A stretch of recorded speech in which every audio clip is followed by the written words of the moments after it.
Back with us, the National Taxpayers Executive Vice President, because Brandon is saying if you don't like paying more for groceries, get ready, you will be paying more in taxes.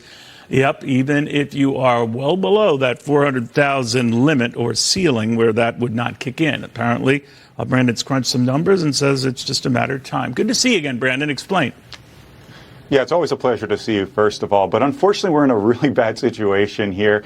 Obviously, we have these broad macroeconomic trends right now where the federal government is spending far more money than it has. But then we have this other enormous problem, and that is the fact that the Tax Cuts and Jobs Act, the 2017 tax law, is about to expire. At least the portions that help small businesses and families survive in this tough economy are about to expire. So how are we going to weather this storm? How are we going to get to a climate where we preserve a pro-growth economic environment and yet don't run up the nation's credit card debt even higher than it already is? It's a huge conundrum, and it is quite possible that a lot of Americans are going to face tax increases as a result. You know, the administration comes back when, we explain we're doing this again, said it's just not so. If you weren't under $400,000, you're not going to be affected by this. So how did you come to the conclusion that's wrong?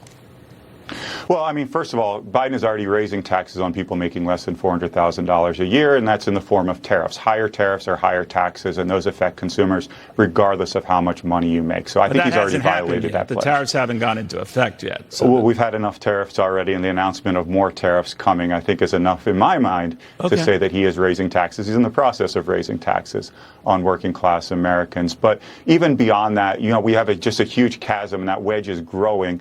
Because borrowing costs are so high, we're going to spend more money on interest on the national debt this year than we will on our Defense Department. That is just staggering. And again, because we have this structural problem in our federal government where demographic trends, as well as just irresponsible spending from the Congress and the White House certainly, have put us in this unfavorable position. And now we're at a position where I think there's a lot of pressure to raise taxes. I'm not in favor of tax increases. Let me say that from the get-go here. I'm not in favor of tax increases at all. But we've become forced in this untenable position right now that it is more likely than ever that we will see tax increases. And I think that's really, really unfortunate. Yeah, for Republicans to reverse that, they'd really need to run the table in the election, take back the White House, get the Senate and keep the House, widen that. Without that, that's going to be an uphill climb. You're quite right. Brandon, thank you very much. Good seeing you again.